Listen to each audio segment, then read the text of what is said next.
Son de trompetas que anuncian la luz, Cristo muy pronto vendrá a la batalla por nuestro Jesús. Si venceremos, Cristo muy pronto vendrá.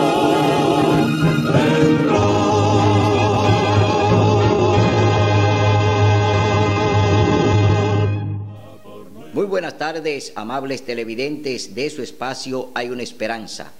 Aquí estamos como cada primer día de la semana para ofrecer un programa de edificación espiritual.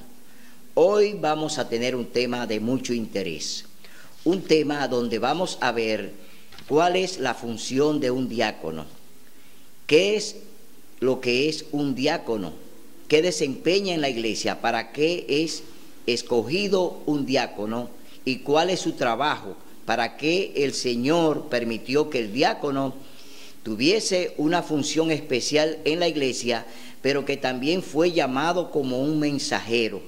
El diácono no solamente está para recoger diezmos y ofrendas, el diácono no está solamente para llevar a la persona cuando llega a la iglesia a un asiento, el diácono no está para barrer en la iglesia solamente. El diácono no solamente está para ser un hombre demandado en la iglesia, el diácono es un predicador, el diácono es un mensajero de Dios, también está para predicar y enseñar el mensaje que Dios quiere que se enseñe. Por eso Dios permitió que se eligieran a los diáconos. Dios permite que los diáconos sean elegidos en la iglesia, pero no solamente para servirle a las viudas, servir a los menesterosos, a los necesitados. No solamente fue para eso.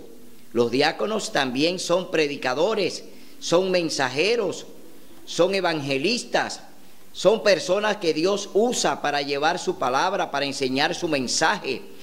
Entonces, vamos a ver por qué Dios permitió el ministerio de los diáconos, que comenzó con 7 diáconos. Pero antes de comenzar este interesante tema, vamos a tener una palabra de oración. Oremos. Amado Padre que mora en las alturas de los cielos, santificado y alabado sea tu santo y bendito nombre por la eternidad. Gracias, Señor, por acompañarnos. Gracias por tu Santo Espíritu. Permítenos en este momento ser tu vasija para que tu Espíritu Santo sea el que predique y enseñe. Permítenos tener discernimiento de tu palabra y que nuestros amables televidentes puedan entender cuál es el propósito del ministerio de los diáconos, que son mensajeros que tú has elegido, que has escogido, para que también llevemos el mensaje y enseñemos tu verdad. Estos favores te los rogamos en el dulce nombre de tu Hijo amado Cristo Jesús. Amén. Bien, vamos a leer en el libro Hechos de los Apóstoles, capítulo 6.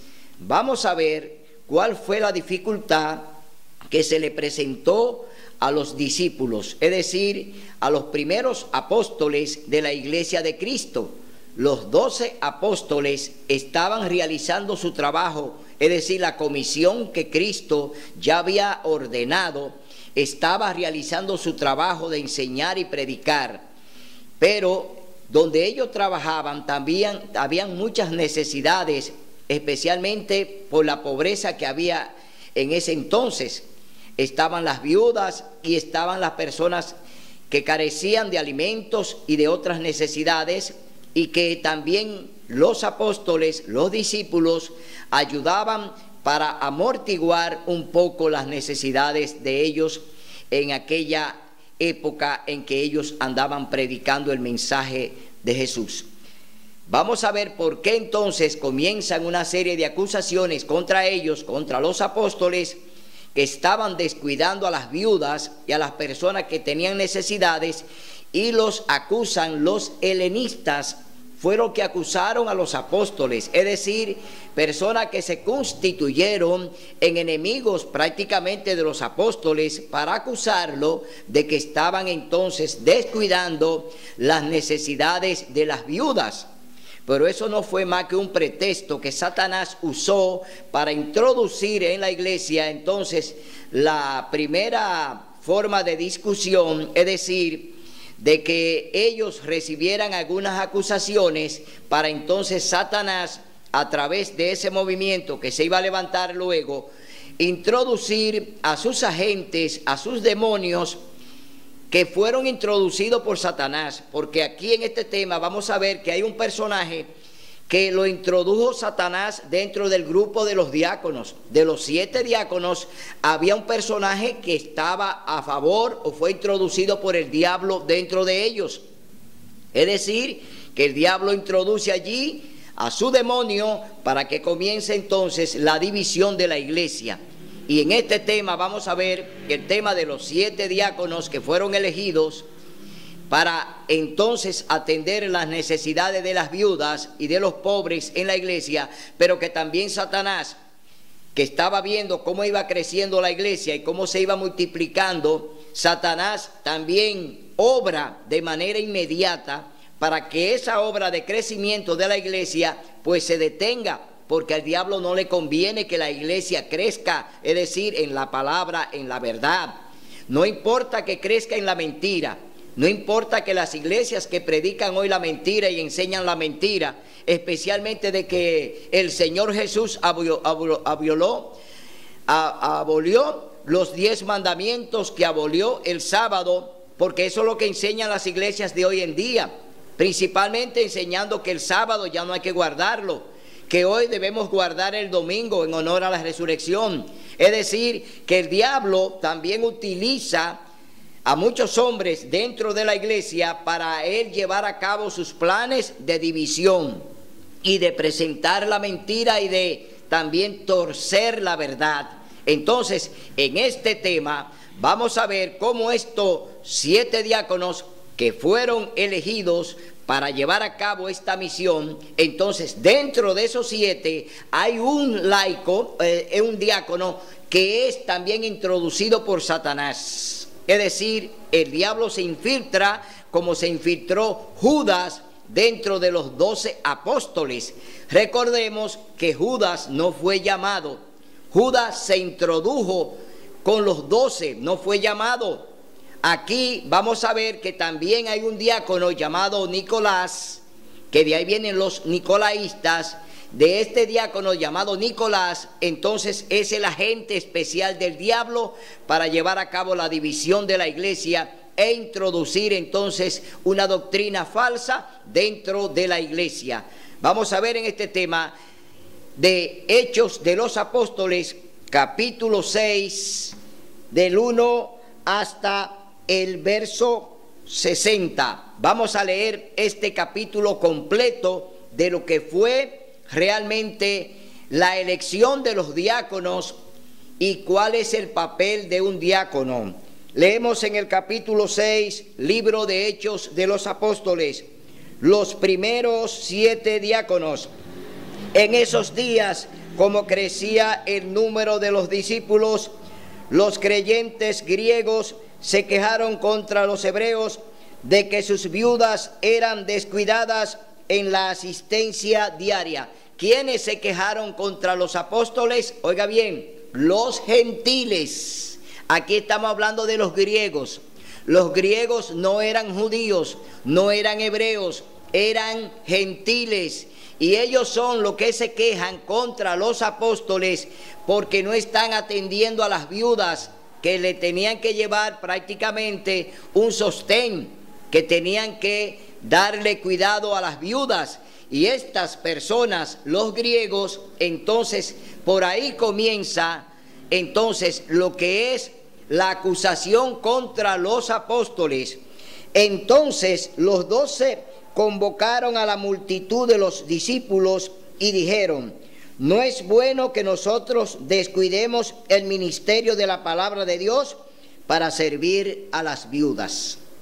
ellos consideraban que era mejor continuar con el trabajo encomendado y no dedicarse por entero a atender a las necesidades de las viudas. Eso es lo que quería Satanás. El diablo quería que ellos pues cambiaran de rumbo, es decir, olvidaran la misión de predicar y enseñar el mensaje que se le había encomendado para atender a las viudas, que no eran en su mayoría hebreas, sino griegas, es decir, distorsionar el mensaje, sacar a los apóstoles, hacer otra obra y olvidarse del mensaje que Cristo ya le había encomendado. Y aquí estamos viendo cuál es el plan de Satanás a través de este movimiento, que aunque es un movimiento importante y bueno para la iglesia, el diablo también aprovecha, oiga bien, este movimiento o aprovecha este ministerio para introducir también dentro de ese ministerio a sus agentes, a sus demonios también, para que hagan el trabajo que él quiere dentro de la iglesia, que es la de mantenerla siempre en problemas de chismes, en problemas de disgusto, en problemas de división. El diablo lo que quiere mantener es un conflicto siempre dentro de la iglesia, es decir, que Satanás trabaja dentro, no fuera, siempre dentro de la iglesia es su especial trabajo. Entonces, por tanto, hermanos, elegid de entre vosotros a 7 hombres de buen testimonio, llenos del Espíritu Santo y de sabiduría, a quienes encarguemos este trabajo. Oiga bien, llenos del Espíritu Santo, es decir, 7 hombres que no tuviesen ningún testimonio negativo, hombres intachables dentro de la congregación, iban a ser elegidos para ser los primeros 7 diáconos. Pero como le dije anteriormente, Satanás introduce uno de los de él al grupo para que entonces comience la guerra dentro de la iglesia, es decir, la guerra espiritual que se está efectuando en las potestades de los cielos entre Cristo y Satanás. Aquí vemos entonces que ya los apóstoles proponen la elección de los 7 varones que den un buen testimonio para ser elegidos como diáconos y puedan atender a las necesidades de las viudas. La propuesta agradó a toda la multitud y eligieron a Esteban, hombre lleno de fe y del Espíritu Santo, a Felipe, a Procoro, a Nicanor, a Timón, a Parmenas y a Nicolás. ¿Quién? Nicolás. Oiga bien, ¿dónde entró el demonio? Aquí entró el demonio del diablo, introducido por Satanás dentro de los 7 diáconos. Aquí aparece un hombre llamado Nicolás. Es decir, que este hombre entonces viene siendo el Judas que estaba con los 12. Nicolás es el Judas que estaba con los 12 que andaban con Jesús. Aquí el diablo introduce entonces a su demonio, que ahora va a estar dentro de los 7 diáconos.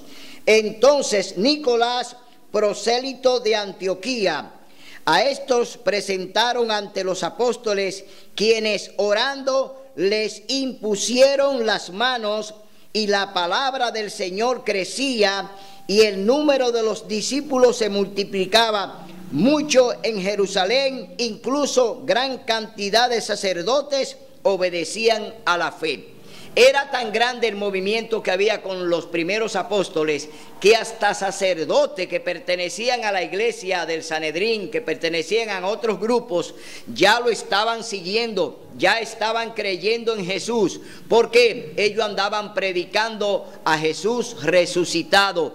Entonces está creciendo la iglesia, el diablo está enfurecido, el movimiento que hay ya para que muchos pasen a las filas de los apóstoles es muy grande. El Señor está añadiendo lo que serán salvos a su iglesia, como lo dice en el libro de Hechos de los Apóstoles, capítulo 2, que dice que el Señor añadía lo que iban a ser salvos. Es decir, el Señor es quien añade, pero el diablo también introduce. Oiga bien, Dios añade los que van a ser salvos, pero el diablo también introduce a quienes van a desvirtuar el mensaje y a torcer la palabra. Es decir, que el diablo también está obrando ahí dentro de ese movimiento de los diáconos. Entonces, vamos a ver ahora qué pasó con Esteban. Esteban era el que encabezaba este ministerio de los diáconos. ¿Quién lo encabezaba? Esteban, hombre lleno del Espíritu Santo. Aquí hay una descripción importante. Esteban ya había sido comisionado desde el cielo antes de ser diácono. Ya era un hombre lleno del Espíritu Santo. Ya era un hombre que estaba siendo preparado y fue preparado por el cielo. Fue preparado por el Espíritu Santo. A Esteban no lo introdujeron los apóstoles. Esteban ya había sido escogido por Dios, porque está hablando aquí de que estaba lleno del Espíritu Santo.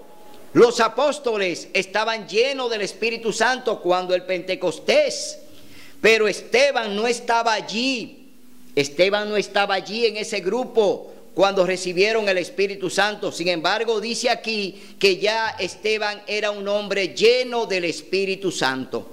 Entonces vemos que Dios tiene un hombre que ya lo preparó, que el Espíritu Santo lo preparó y que podía estar no solamente delante del Sanedrín, sino delante de cualquier autoridad, para hablar con autoridad y para defender el mensaje del cielo, el mensaje de Cristo. Entonces, el Señor nos dice que aunque nos lleven ante los magistrados y los jueces y nos lleven delante de ellos, que no nos preocupemos por lo que hayamos de hablar. ¿Qué hablaremos? No te preocupes por eso. El Señor dice que pondrá palabra en ti que no la podrán resistir. Y eso pasó con Esteban. El Espíritu Santo puso palabra que no podían resistirla. Aquellos dirigentes no podían resistir las palabras que Esteban hablaba, porque estaba hablando el mismo Espíritu Santo. Él no era más que una vasija del Espíritu Santo para darles amonestación a esos dirigentes que estaban rechazando al Espíritu Santo. Entonces vemos aquí que prenden a Esteban. Vamos a ver cuál es el relato que hace Esteban aquí acerca de lo que fue el pueblo de Dios antes de que el Mesías llegara, antes de que Jesús fuera crucificado. ¿Qué pasó con este pueblo cuando fue liberado, cuando este pueblo fue escogido, llamado y se le entregó la ley, cuando Moisés le entregó los 10 mandamientos? Entonces vamos a ver cómo el Señor a través del Espíritu Santo usa de manera poderosa a este diácono llamado Esteban, que no era solamente para recoger diezmos y ofrendas, que no era solamente para ir a sentar a una persona al banco de la iglesia. Esteban era un mensajero del cielo. Esteban era un mensajero de Dios, era un ministro de Dios, Esteban. Entonces vamos a ver ¿qué es lo que el Señor quiere de cada uno de nosotros? Somos ministros del cielo. Aunque usted no lleve el título de pastor, usted, si es elegido por Dios, es un ministro de Dios, un ministro del cielo. Usted no es ministro de hombres ni de dirigentes. Usted es un ministro de Dios, porque usted fue comisionado por el cielo para predicar este mensaje. Dice: Esteban, lleno de gracia y de poder, realizaba grandes prodigios y milagros entre el pueblo. Milagros y prodigios lo pueden hacer los diáconos si el Espíritu Santo le acompaña, si los santos ángeles, que es el ministerio de los ángeles, le acompañan. Usted puede hacer grandes obras para el Señor, solamente tiene que someterse a ellos. Solamente tiene que dejar que el Espíritu Santo y los ángeles obren. Usted no es más que un instrumento de Dios. Usted no hace milagros. Usted es un instrumento del Espíritu Santo. Quien hace los milagros es el Espíritu Santo, es Dios. Entonces, Hoy en día muchas veces nuestra obra fracasa porque queremos utilizar nuestro propio poder. Queremos predicar el mensaje sin el Espíritu Santo. Queremos hacer las cosas de Dios sin el Espíritu Santo. No hay manera. Si usted anda en desobediencia a Dios, si usted no cree en los 10 mandamientos, si usted no cree en la santa ley de Dios, entonces usted no puede tener el Espíritu Santo, ni tampoco puede tener el ministerio de los ángeles. Usted no puede tener ni al Espíritu Santo ni a los ángeles si anda violando la ley de Dios, si no cree en ella, si sepulta el sábado. Entonces usted tampoco puede tener el Espíritu Santo para hacer milagros en su iglesia, como hoy lo están queriendo hacer muchos pastores de las iglesias evangélicas, que hoy se ponen a hacer, supuestamente, entre comillas, grandes milagros, pero no vienen de Dios, milagros que vienen del diablo, del que se introdujo dentro de los 7 diáconos, llamado Nicolás. Entonces vemos que hoy en día también se siguen supuestamente haciendo milagros, que lo siguen haciendo los pastores evangélicos, que no tienen el poder ni tienen el aval de Dios, y que no son milagros de Dios sino del diablo, porque quien enferma es el diablo, y el diablo también, como enferma, puede sanar. Es decir, él le puede poner una enfermedad a una persona, tullirla, ponerla en silla de rueda, y él mismo puede levantarla. El diablo tiene poder para hacerlo.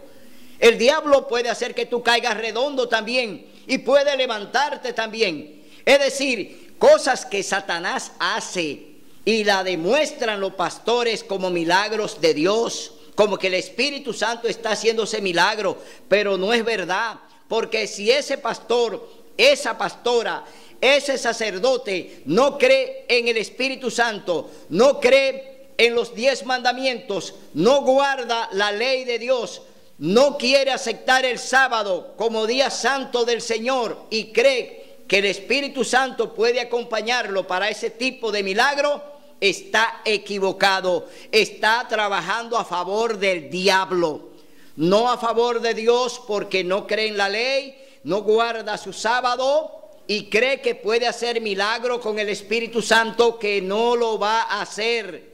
Así, de esa manera, no. El Espíritu Santo trabaja con la regla. Pedro le dijo: arrepentíos. Cuando terminó el discurso, Pedro le dijo: arrepentíos, bautícense en el nombre del Señor Jesús para perdón de vuestros pecados y recibiréis el don del Espíritu Santo. ¿Cómo puede una persona hacer milagros, recibir el don del Espíritu Santo, si no cree en los mandamientos de Dios, si no cree en el santo sábado y proclama que el domingo es día del Señor? ¿Cómo puede el Espíritu Santo obrar en esa persona? De ninguna manera. El Espíritu Santo dice cómo es que debemos hacer las cosas para Dios. El Espíritu Santo es nuestro instructor. Entonces haz lo que el Señor te manda y obedece al Espíritu Santo, y no oiga las voces de los dirigentes, las voces de los pastores que hoy están arengando y predicando que Jesús clavó los 10 mandamientos en la cruz del Calvario, predicando que Jesús abolió los 10 mandamientos. No lo puedes seguir. No puedes creer en ellos. Te está hablando Satanás, te está hablando el diablo desde ese púlpito. Entonces, tú tienes hoy que saber que Dios tiene su regla para seguirlo, y que somos salvos por la gracia de Cristo, que murió en la cruz y pagó por nuestros pecados, derramando su preciosa sangre, cambiando su vida por tu muerte. Eso lo hizo Jesús para darte vida y vida en abundancia. Pero no creas que el Señor Jesús anduvo en esta tierra sin regla, que el Señor Jesús anduvo en este mundo sin mandamientos. Porque Él te dice en el libro de Juan, capítulo 14, verso 15, dice: si me amas, guarda mis mandamientos. Él te está diciendo: guarda mi ley por amor. Entonces no te creas eso de que hoy te venden una gracia barata. En la iglesia te están vendiendo una gracia barata, que tú eres salvo ya por gracia y que no importa. Estás cometiendo un grave error, porque tú estás haciendo la voluntad del diablo, negando la santa ley de Dios, negando la palabra de Dios, negando sus mandamientos. Hoy yo te llamo a que tengas una reflexión sobre esto que estamos hablando ahora. Esto es muy serio para ti. Tú tienes que saber que Dios tiene su regla y que no la puede poner ningún hombre. Y el hombre que no sigue las reglas de Dios no se va a salvar. Porque nadie se salva a sí mismo. Lo dice el mismo Papa. El Papa dice que nadie se salva a sí mismo. Pero eso le cabe a él mismo, que anda violando la ley de Dios, proclamando el domingo como día del Señor, como día de... Entonces vemos hoy en día que muchos creen que se van a salvar por gracia. La gracia está, Cristo la ofreció, Él se sacrificó, Él murió, Él derramó su sangre por ti y por mí. Esa gracia está para ti y para mí. Pero cuidado, ojo, tienes que obedecer todo lo que el Señor Jesús te manda. Todo lo que Él te dice en su palabra, hazlo como Él lo hizo. Porque Jesús en todo agradó a su Padre. Y el Señor Jesús dice: todo lo que he hecho he agradado a mi Padre y mi Padre se ha agradado en mí. Es decir, que había un agrado mutuo. Jesús agradó al Padre y el Padre se agradó en Jesús. Entonces, ¿con cuál agrado hoy tú quieres llegar a Dios? ¿Con el agrado del domingo? ¿Con el agrado de que tú quieres ofrecerle a Dios el domingo? ¿Con el agrado de que tú quieres decirle al Señor: te ofrezco este día, te quiero brindar este culto el domingo, quiero hacerlo para ti, Señor? No, no. Tú no puedes dedicarle nada a Dios. Dios todo lo hizo y se lo dedicó al hombre. Por eso hoy solamente estamos para obedecer la palabra de Dios al pie de la letra. No debemos hacer lo que un dirigente nos dice, no debemos creer en lo que un dirigente predica, no debemos tampoco seguir todo lo que nos enseñan. Debemos escudriñar la palabra de Dios, debemos investigar la palabra de Dios, debemos pedir discernimiento a través del Espíritu Santo para que el Espíritu Santo nos revele la verdad, porque la verdad no viene revelada por hombres, no, la verdad la revela el Espíritu Santo. Jesús dijo: yo soy el camino, la verdad y la vida. ¿Era porque Jesús no tenía el Espíritu Santo? ¿Era porque Jesús no anduvo con el Espíritu Santo? ¿Era que Jesús andaba fuera de control? No, todo lo que Jesús hizo lo hizo por vía del Espíritu Santo. ¿Por qué? Cuando Él se bautizó en el Jordán, sumergido, Jesús no fue bautizado cuando bebé, porque Dios eso lo prohíbe. Dios permitió que su hijo se bautizara a los 30 años en el río Jordán. Y cuando fue bautizado por Juan el Bautista, Jesús fue sumergido debajo del agua. Cuando subió, ¿qué bajó? ¿Qué descendió del cielo enviado por Dios? El Espíritu Santo, en forma de paloma, descendió y se posó en el hombro del Señor Jesús. Ahí el Señor Jesús entonces ya tenía que tener las instrucciones del Espíritu Santo para llevar a cabo su misión. Es decir, que no debemos predicar, que no debemos enseñar, sin el Espíritu Santo, porque Él es que está encomendado a enseñarnos su palabra. Entonces vemos aquí que ya Esteban, lleno del Espíritu Santo, comisionado por el cielo, está delante del Sanedrín, y le dijeron de la siguiente manera: pero no pudieron resistir la sabiduría y el espíritu con que hablaba. Entonces sobornaron a unos hombres para que dijeran lo que habían oído hablar, palabras blasfemas contra Moisés y contra Dios. Aquí comienzan los dirigentes a buscar testigos falsos, como lo buscaron contra Jesús. Contra Jesús pusieron testigos falsos para que hablaran mentiras de lo que Jesús no había dicho, de lo que Jesús no había hablado. Aquí de igual manera le está ocurriendo lo mismo a Esteban. Ahora buscan testigos falsos. ¿Para qué?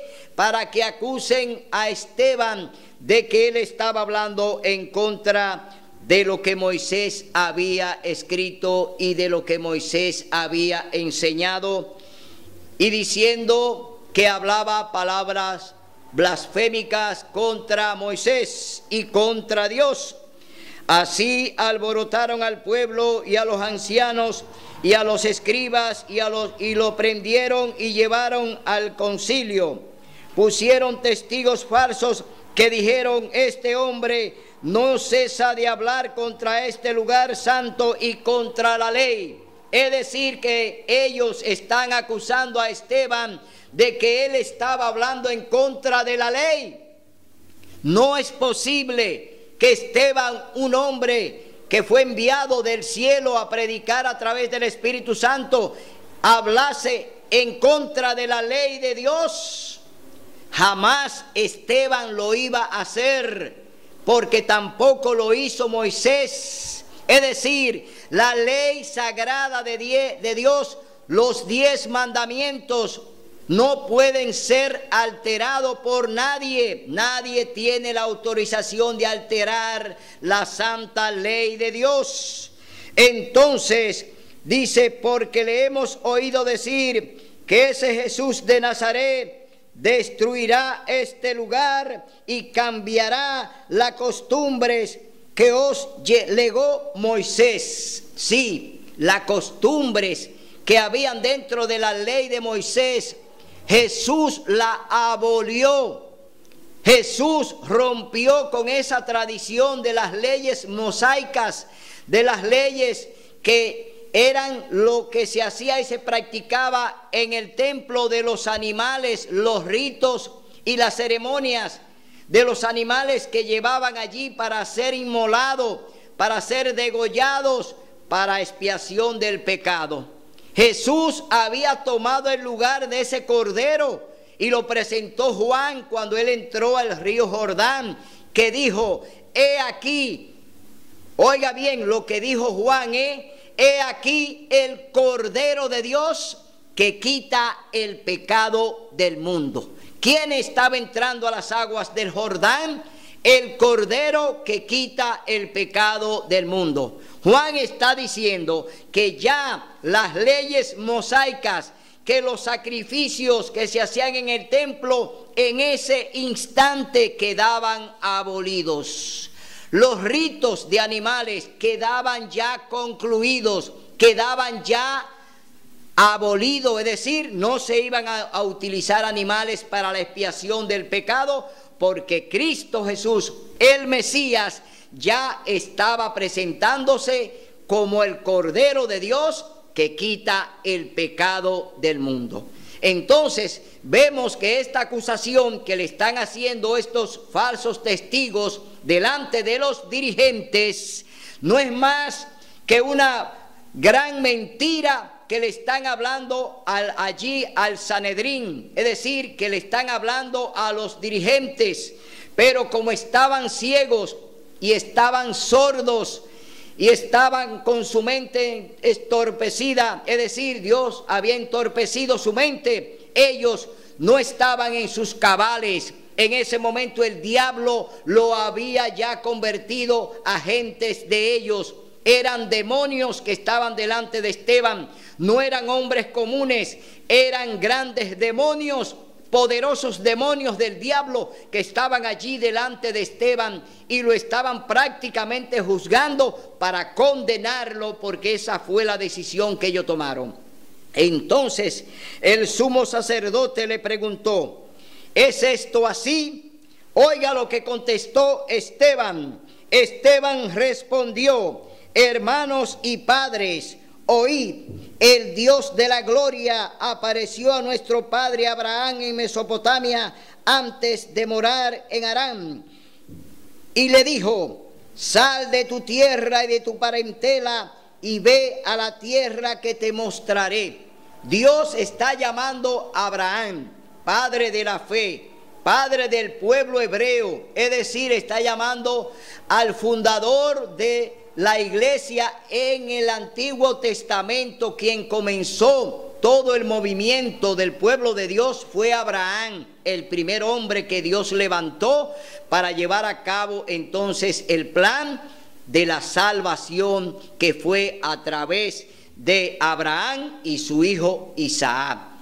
Porque la descendencia no viene de Abraham, la descendencia del pueblo de Dios viene a través de Isaac.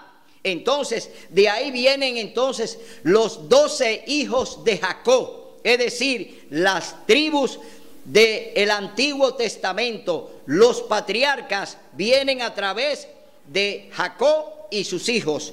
Y eso es lo que Esteban está describiéndole a ellos, que se habían olvidado de la historia que Moisés había escrito ya y que Moisés había enseñado, pero se están olvidando que Dios tiene un plan a través de Esteban.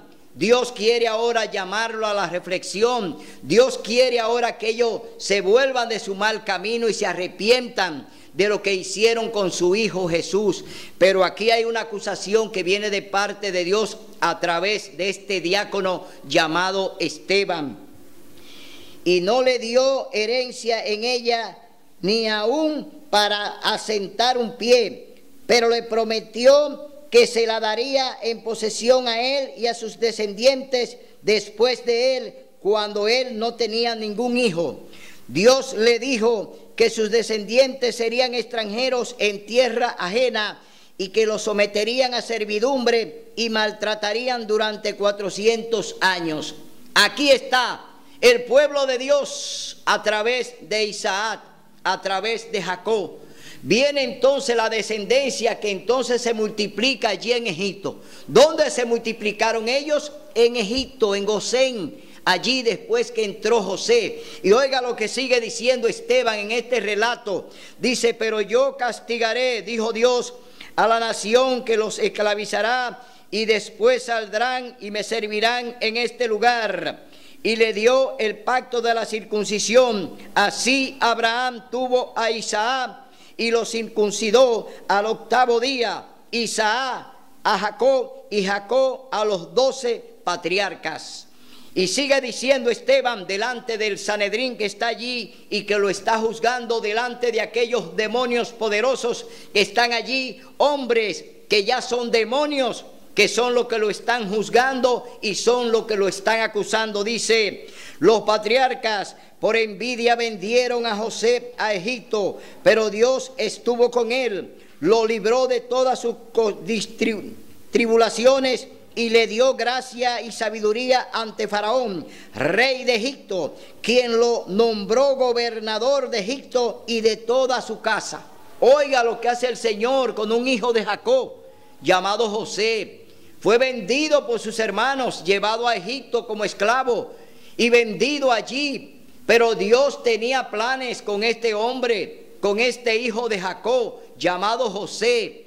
Allí llegó a Egipto, pero el faraón lo nombró gobernador de su casa. Es decir, llegó la bendición. Dios tiene en cada gobierno, en cada institución, no importa la que sea una institución militar, sea una institución civil, sea en el propio gobierno, Dios tiene sus hombres ahí. Como el diablo también introduce sus demonios, también, oiga bien, también Dios tiene ahí sus hombres. Porque dentro del Sanedrín, dentro del grupo que condenó a Esteban, había un hombre que aparentemente no estaba haciendo las cosas correctas que Dios nos exige. Ese hombre era Saulo de Tarso. Estaba dentro del grupo, estaba allí, Saulo estaba allí. Pero Saulo no era directamente un demonio, aunque estaba poseído por el diablo y estaba haciendo cosas contrarias a Dios. Dios tenía planes con ese hombre y Dios también lo fraguó y lo cumplió a través de ese hombre, que luego se llamó Pablo, el apóstol Pablo, que fue transformado de Saulo a Pablo. Es decir, Dios revierte las cosas contrarias. No importa que estén haciendo las cosas contrarias a Dios. Cuando Dios dice que va a usar al mismo diablo, lo usa. Cuando Dios dice que va a usar a Satanás para lo que Él quiera, lo usa. Porque Dios es todopoderoso. En Dios hay poder. Y no importa, porque el diablo no resiste a Dios ni puede resistirlo. Porque Él es el Rey de Reyes y Señor de Señores. Dios está en el control. Aunque Satanás quiere hacer lo que él quiere, Dios lo detiene y solamente hace lo que Él le permite.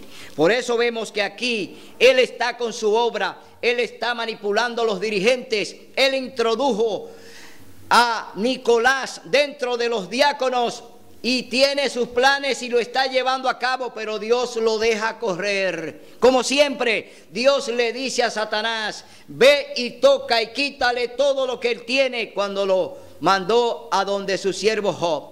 Ve y quítale todo lo que él tiene. Pero Dios tiene el control. Satanás no tiene el control. Por eso tú tienes que estar del lado del que tiene el control, que es Cristo Jesús. Tú tienes que estar del lado correcto. Tú no puedes andar ambivalente. Tú no puedes andar a ciegas cuando tienes un Dios que te da vista y que te da luz para que ande en medio de las tinieblas. Entonces, aquí vemos que entonces vino el hambre y una gran tribulación en todo Egipto y Canaán, y nuestros padres no hallaban alimento. ¿Quién creó esa situación? ¿Sabe usted que fue Satanás que creó esa situación? Porque Dios mandó primero 7 años de abundancia, 7 años de grandes cosechas en Egipto. Pero ¿qué hizo José para los egipcios? ¿Qué hizo José para Faraón? Almacenó todos los alimentos y allí lo guardó. Y el diablo entonces envió 7 años de sequía y de hambruna. Pero Dios había hecho ya provisión para su pueblo, para salvar a su remanente. Porque el diablo quería matar al remanente de hambre, de desesperación, de desconfianza. El diablo quería matar a Jacob y a su familia. Ahí estaba el remanente pueblo de Dios. Ahí estaban los patriarcas. Es decir, Satanás obra, pero Dios ejecuta. Haz lo que quiera, pero Dios tiene el control. Entonces vemos que esta hambruna que ya se produce en Egipto, pero que hay alimento almacenado y que no va a haber hambre para los hijos de Dios, sino que va a haber alimento. Entonces vemos que Dios obra y que todavía Dios sigue obrando para darnos la mano y para decirnos: estoy aquí, hijo mío, ven, sígueme y escucha mi voz, porque lo que quiero es salvarte y darte la eternidad. Entonces dice en el verso 12: cuando Jacob oyó que había trigo en Egipto, envió a nuestros padres la primera vez. En la segunda vez, José se dio a conocer a sus hermanos y Faraón conoció el linaje de José. Ahora, oiga bien la obra. Dios introduce a Jacob y a sus hijos a Egipto. Allí el hombre que está gobernando no era un conocedor de Dios, pero sí creía en el Dios de José. Sí confiaba en el Dios de José. Entonces, ¿qué hace Dios? Que envía a Jacob y a sus hijos a Egipto. Y allí conocen a Faraón. Y allí toda la familia se establece en Gosén. Dios le da todo este privilegio a su pueblo para que allí se establezca en Gosén, para que se multipliquen, para que se llenen de hijos y de hijas, para que su pueblo crezca, como le dijo Abraham, que serían como la arena del mar. El Señor entonces está allí haciendo su obra y preservando el linaje. Entonces vemos aquí que ya José es el enviado, José es el instrumento de Dios delante de Faraón para llevar a cabo su obra. José está dentro del gobierno, José está junto a Faraón. Dentro de ese gobierno también estaban los enemigos de José, estaban los enemigos de Dios, estaba el diablo obrando y luego obra a través de Faraón, porque el diablo también se hace allí presente para llevar a cabo sus planes como siempre, porque él no se queda atrás. También el diablo vuelve y se infiltra ahora en el gobierno de Egipto, como se infiltró dentro de los 7 diáconos, también se infiltró en el gobierno de Egipto. Por eso vemos entonces que ya el diablo sigue y lleva a cabo sus planes macabros de ¿qué? De aniquilar el linaje de Dios. Entonces, y José mandó a traer a Egipto a su padre Jacob y a toda su parentela, que fueron unas 75 personas. ¿Cuántas personas llegaron del pueblo de Dios? Un pequeño remanente, oiga bien, no un gran remanente, menos de 100 personas. 75 personas llegaron a Egipto acompañando a Jacob. Es decir, llegó una familia llegó a Egipto. Jacob, sus hijos, sus esposas y nueras estaban allí con Jacob, nietos y hijos estaban allí en Egipto, 75 personas. Dios no trabaja con grandes mayorías, Dios no trabaja con multitudes, como no lo hizo cuando se salvó Noé y su familia, que fueron 8, cuando se salvó Lot y sus 2 hijas, que fueron 3. Es decir, Dios sigue obrando a través de su manada pequeña. Dios sigue obrando a través de su grupo pequeño. Dios quiere salvar al mundo, pero el mundo no quiere saber de Dios porque no quiere guardar su ley, porque no quiere guardar su sábado, porque no quiere obedecer lo que nos manda. El mundo anda con sus propios pensamientos y andan por su propio camino, no por el que Dios ha elegido, por el que tuvieron que transitar todos los profetas de Dios. Entonces, dice aquí, fueron ellos trasladados a Siquem y puestos, y dice aquí en el verso 13, y José mandó a traer a Egipto a su padre Jacob y a toda su parentela, unas 75 personas. Así descendió Jacob a Egipto, donde murió él y vuestros padres. Ahora Esteban va a narrar, Dios libera a Israel. Después que se establecieron allí, el pueblo de Dios se olvidó. El pueblo de Dios no volvió a guardar la ley de Dios, no volvió a guardar el día santo. Es decir, se olvidaron de Dios en Egipto por 430 años.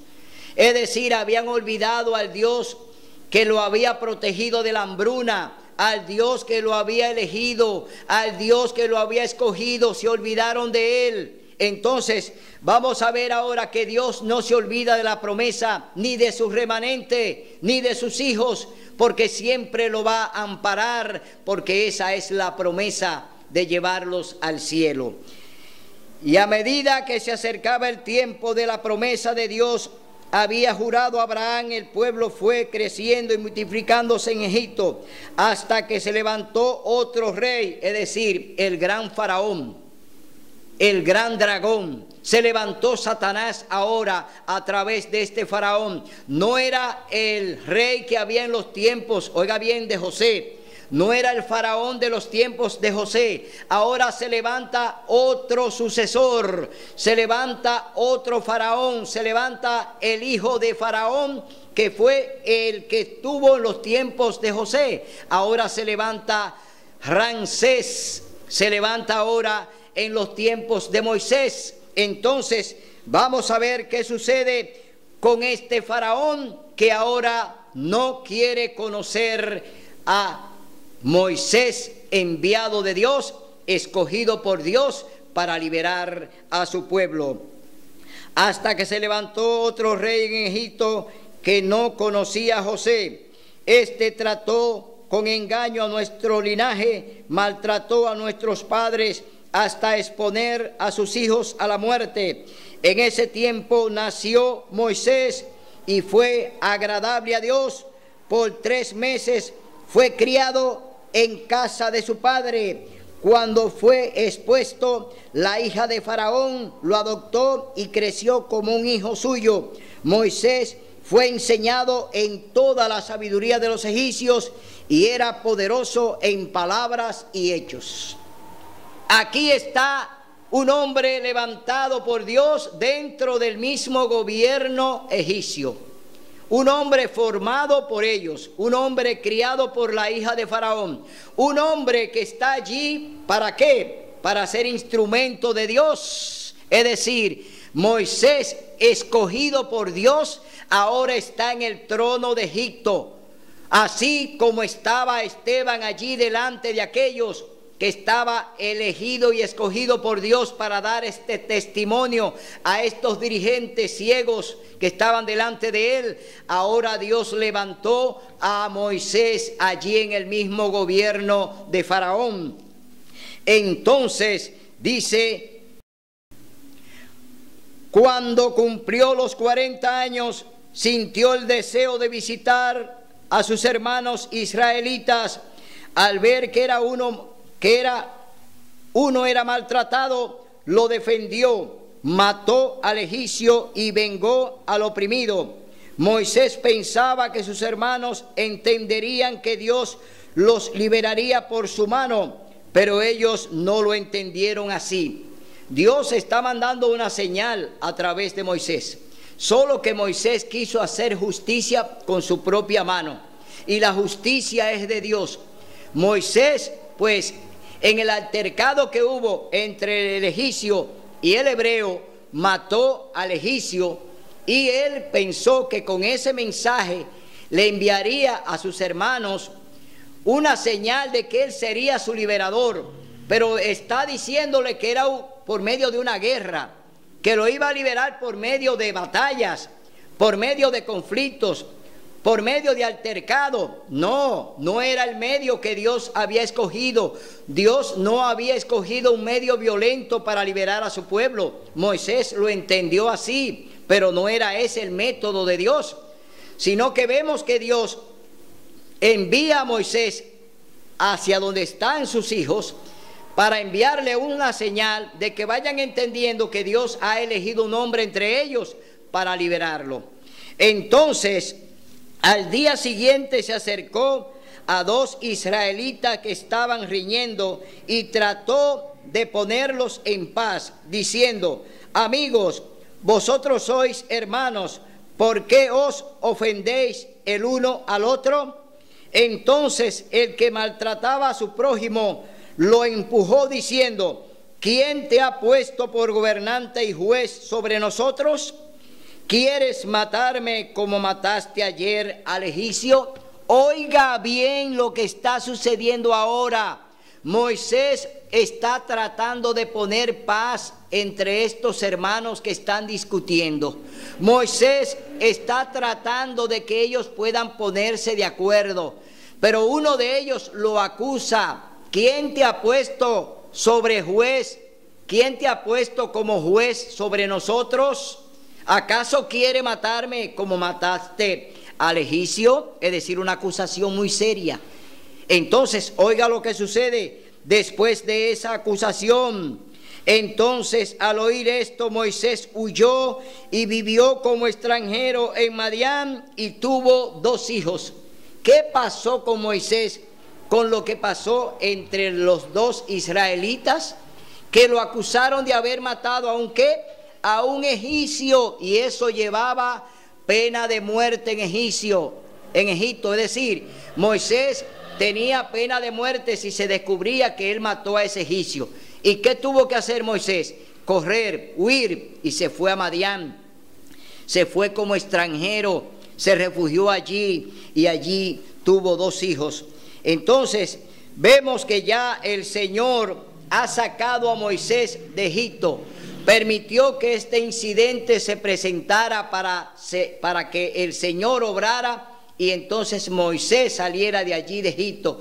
¿Por qué? Dios tenía planes con él, Dios lo había elegido, Dios había escogido, así como escogió a Esteban, Dios escogió a Moisés para liberar a su pueblo, pero no era de la manera en que Moisés lo estaba viendo. Dios tenía sus planes.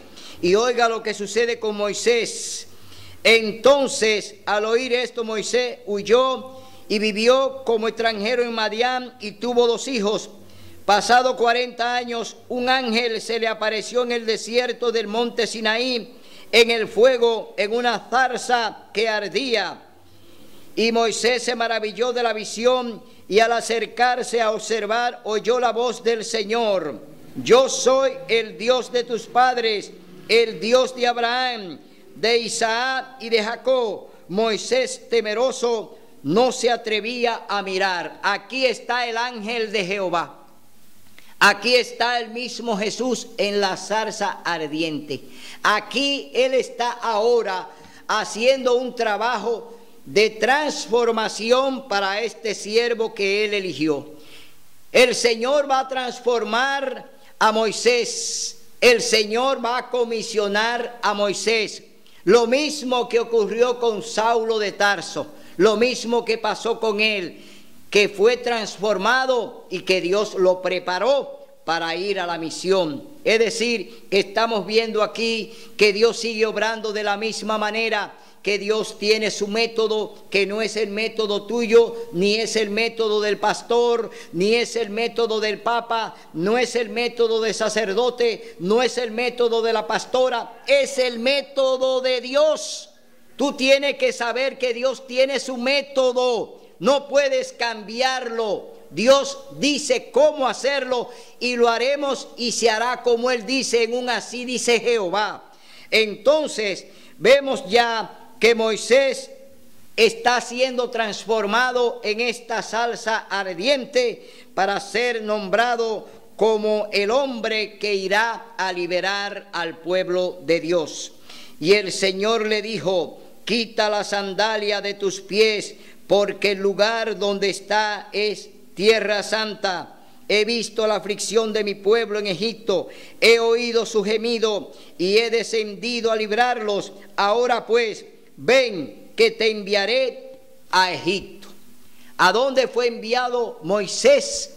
De nuevo a Egipto, pero allí tenía un problema. Moisés había dado muerte a un egipcio, pero ahora él va con qué poder.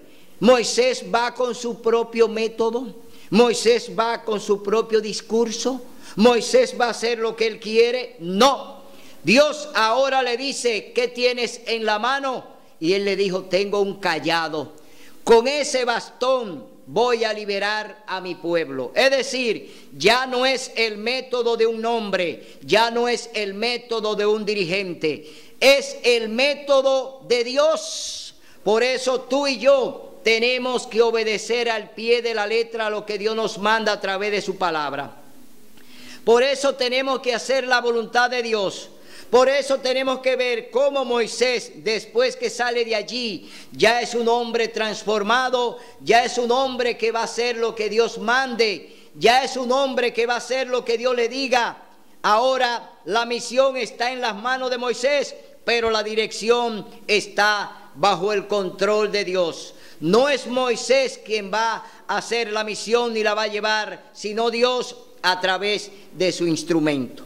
Hoy yo te digo que tú eres un instrumento de Dios, así como fue llamado Esteban para dar ese testimonio y decirles allí a los dirigentes todo lo que Dios hizo en el pasado. Hoy yo te digo lo mismo. Dios sigue obrando de la misma manera y espera que tú seas un Esteban. Espera que tú seas un discípulo que obedezca. Espera que tú hagas su voluntad. Espera que tú hagas lo que Él te manda. Obedece sus mandamientos. Guarda su santo sábado. Honra al Señor con tus bienes. Haz la voluntad de Dios. No quieras andar por el camino que te indica el dirigente. No quieras andar con la voz del Papa. No quieras andar con la voz de los agoreros. No, anda con el Espíritu Santo, que te acompañarán los ángeles del cielo, y tu misión tendrá un éxito rotundo. Tú nunca fracasarás si andas y caminas con Dios. Hoy yo te exhorto a que sigas el camino de Cristo, a que siga el camino de los apóstoles, a que haga la voluntad de Dios y permanezca en lo que Él te dice que haga. Gracias por estar aquí con nosotros en este mensaje que Dios te ha enviado. El domingo que viene continuaremos con la segunda parte de este interesante tema del ministerio de los 7 diáconos. Seguiremos con el relato de Esteban, seguiremos hablándote de la importancia de un diácono en la iglesia y de que es un mensajero especial de Dios, no solo para recoger diezmo y ofrendas, sino para predicar el mensaje con poder como lo hizo Esteban. Será hasta el domingo, si Dios así lo permite.